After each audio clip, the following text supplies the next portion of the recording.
Our third ever zombies map was Shi No Numa. We started with Nakta and Toten, we then moved on to Verrucht, and then on June the 11th, 2009, Treyarch gave us our third World at War map, Shi No Numa. Similar to Verrucht, it was yet another step up for Call of Duty Zombies, an improvement on the previous two maps, introducing a bunch of new features, more new Easter eggs, and this was really where the famous Call of Duty Zombies storyline really began. A lot of people say it's Derice, but I would argue it was actually Shi No Numa that really kicked off the zombie story. So for that reason, it's one of the most important maps in COD Zombies history. And as we take a deeper dive in today's video, you'll learn why. So because Shi No Numa was the third Zombies map, it was still pretty early on relative to where Zombies is now. However, they did at least have a couple of maps beforehand to work from, to figure out, okay, what parts of Nakta and Toten worked and what parts didn't, what parts can we take from Verrucht and what shouldn't we, and what new features can we introduce into this map. Shi No Numa had the best of both worlds. It brought a lot of features that worked from the previous two maps. Perk machines returned, but with its own unique twist. Other things that we see as standard now in Zombies, such as a movable mystery box, traps, but at the same time it also removed features. There were things from Nakta and Verrucht that didn't return. One of those being the power switch. In almost every Zombies map now we have a power switch. That was first introduced in the map prior, Verrucht, so you would think going on, every map would have this. Derice did, Kino der Toten did, 5 did, but Shi No Numa didn't. So this meant that unlike in Verrucht where you had to turn on the power in order to activate the traps and the perk machines, all you had to do was open up the areas where those features were. So because of the way that the map is laid out, there is the main middle section and 4 separate areas. In each one of these 4 areas are 4 perks, that's where they're located, so in order to activate them, you simply open up each one of those areas. However, the perk machines also work differently because unlike their first introduction in Verrucht, where the perks are stationary and they're in that same location each and every single game, in Shi No, the perks were randomized, which totally changed up the gameplay. It meant that, kind of similar to Nuketown Zombies, on some games you could end up getting Juggernog on round 6, 7, but then on other games you wouldn't be able to access Juggernog until round 15, which if you're not a very good Zombies player, could be the difference between life and death. Especially with the 2-hit down system on World at War, I want Juggernog as early as possible, and if I don't end up getting it until round 10 plus, then I have had games where I go down before I can access it, just because trying to survive not having more than 2 hits is honestly a lot more difficult than you'd think. On the other hand, it could also work in your favour, but compared to stationary perks where you know where they are, this new system of having them randomised was a lot more difficult and added a different challenge. And it also means you have to open up the entire map as quick as possible. Normally you'd really have to do that anyway if there was a power switch, but because there isn't, this was just a different way of Treyarch forcing you to do that, which is quite smart. And because Shi No Numa wasn't really a big map, I actually think it worked quite well. If it was bigger, then this could be frustrating, but it's fine. I actually really like the random perks. Most of the time the first perk that you're going to buy is Quick Revive, but if you don't end up getting that until last, buying Speed Cola and Double Tap before that, and then having that risk of going down before you get the chance to get Quick Revive, adds a lot more tension and just makes you be that little bit more careful. And you have to be, because this map is hard, especially with the introduction of boss rounds. This was the first time we saw them. The bosses that we had on this map were Hellhounds. Since then we've seen loads of different ones, or as other people call them, special rounds. We've seen monkeys, spiders, but Hellhounds are the classic that we've seen the most. To be honest, they're going to be pretty easy for most people unless you're going to higher rounds, where they're really fast and take a lot more bullets, especially when you don't have a pack-a-punch. But in the end, I think this was crucial for Treyarch because the reward for completing one of these rounds was a max ammo. Before this, in Nakta and Verrucht, there were times when you could go a long time without getting a max ammo, which means you'd have to either buy another weapon off the wall or spin the mystery box again because you'd run out. But now, because of special rounds in Zombies, you knew after this round you'd get a max ammo. And if you were a regular player of Zombies, you always knew in the back of your mind whether you were close to one of these rounds or not, which means you could potentially hold out with the weapon you have instead of saying, you know what, I don't know when I'm going to get my next max ammo, I'm going to have to change gun. So Shi No Numa played a big role with the introduction of special rounds. But those weren't the only new features it introduced. We also saw for the first time different methods of transportation. Instead of having to run around a Zombies map, we were given a zipline. Granted, it's not the most useful and it only takes you from the main section to one area, whereas we actually have 4 different areas on the map. So why Treyarch didn't give us 4 zip lines, I don't know, but it's there for whoever used it. I rarely did. We also saw the return of traps. We had once again the electroshock trap, and a new one being the Flogger, one of my personal favourites. And the final new big introduction that we saw on Shi No Numa was wonder weapons. Now, you could argue that the ray gun was the first wonder weapon. We saw that on the first map, Nakta and Toten. But in terms of unique wonder weapons to each and every map, Shi No Numa was the first map to do this. It gave us the Wunderwaffe. In Nacht we only had the ray gun, in Verrückt we only had the ray gun, but in Shi No Numa you have the ray gun and the Wunderwaffe. But I think this was the perfect map to introduce new wonder weapons because Shi No Numa is the map that's famous for those high rounds. If you go about and look on YouTube, put in high round zombies, you'll see, especially back in the day during those World at War and even Black Ops 1 days, a lot of those high round runs were done on Shi No Numa. This was because the cap limit of zombies on the map at once was 24, which went hand in hand with the map itself, it being not huge, but a decent size, having some good areas to train the undead. So you can imagine only having to train 24 zombies at once on a map that's really the perfect size for that works really well with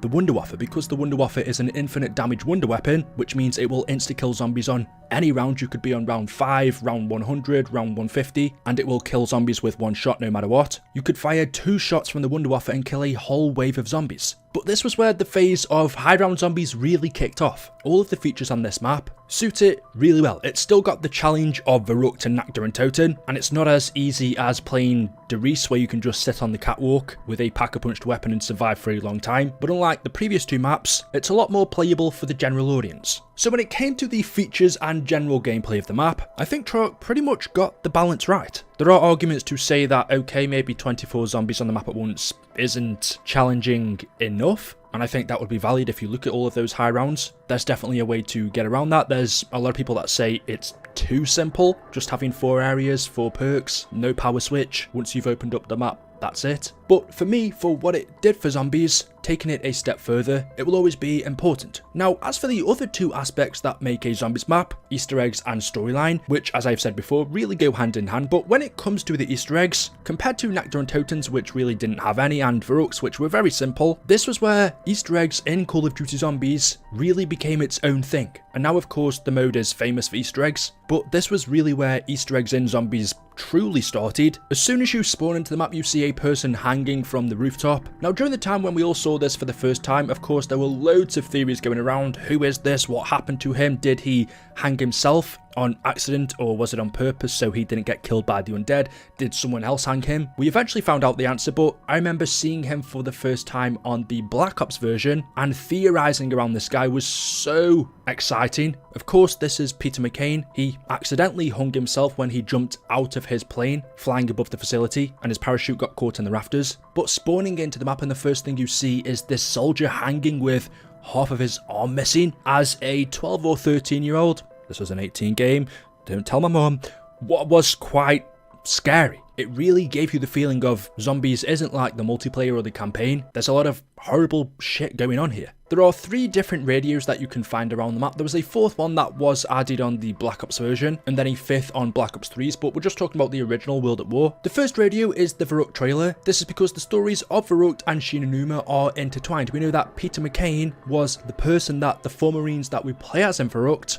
were sent in to rescue. Peter was a spy. He infiltrated Group 935. He went to work at Verrückt, but a zombie outbreak happened there. He ended up escaping, and 4 Marines were sent to the asylum to save him. One of those 4 Marines, of course, was Tank Dempsey. 2 of them ended up dying there. Dempsey ended up being captured and becoming a Group 935 test subject, and the 4th Marine, Paxton Gunner Ridge, escaped and went back to the US. But Peter McCain also escaped from Verrückt and ended up flying on a plane over to Shi No Numa, jumping down into the facility and getting his parachute caught in the rafters, hence why we see him here. But the reason we hear the Verrückt trailer in the radio here is because that map's an integral part of this story. The 4 Marines we hear in the radio were the ones that were sent to rescue Peter, who ended up dying in Shi No Numa.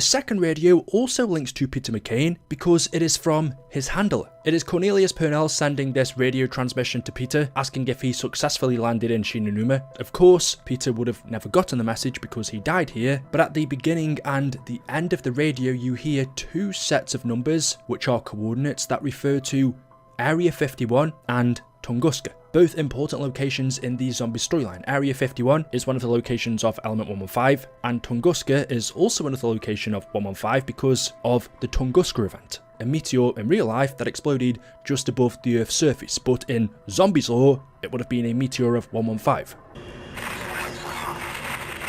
R-4808N 37 14 06 115 48 40. I hope you're receiving this transmission, Peter. If you are not, then all is already lost. You must know by now that we failed to contain the asylum, and that we had to move the experiment here. Location. The numbers will guide you. The giant must remain. All costs. Repeat. Derice must remain safe at all costs. The DT2 experiments continue. Might be our only advantage now. Find Dr. Max's. They may know what's going on. The use of 115 is dangerous at best. I'm not sure we can continue here. We've lost most of our best people. I hope you get this. I hope it hasn't happened there too. But I'm almost out of hope. 60 by 4 06.96 101 by 5 44.94. And the third and final radio, which you find in the doctor's quarters, is of multiple different things. You hear a person laughing and then someone whispering the words Element 115 and find Dr. Richtofen.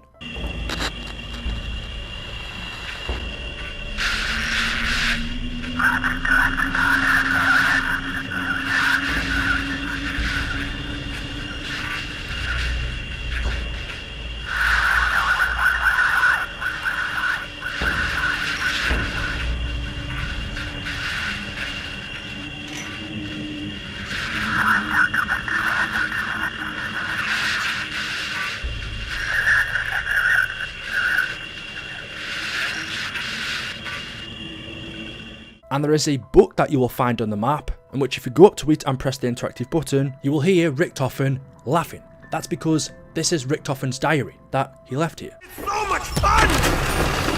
Yeah! Yeah! Yeah!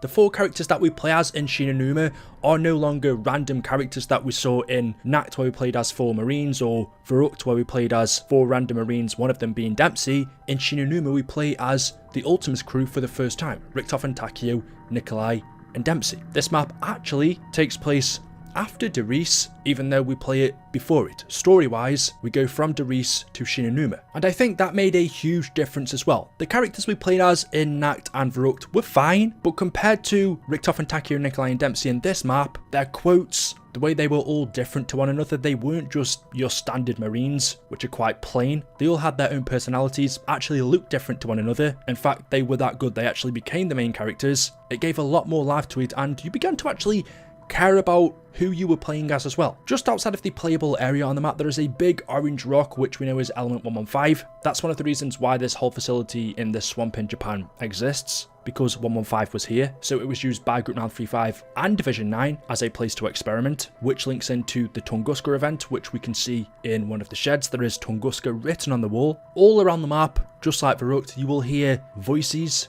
whispering, singing, which when you're just playing and trying to zone out, remind you that this is supposed to be scary. I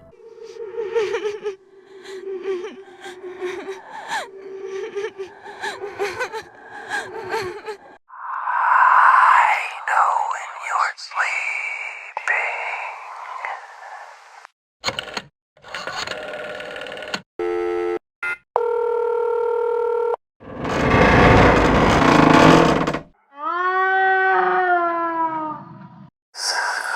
Shield. I should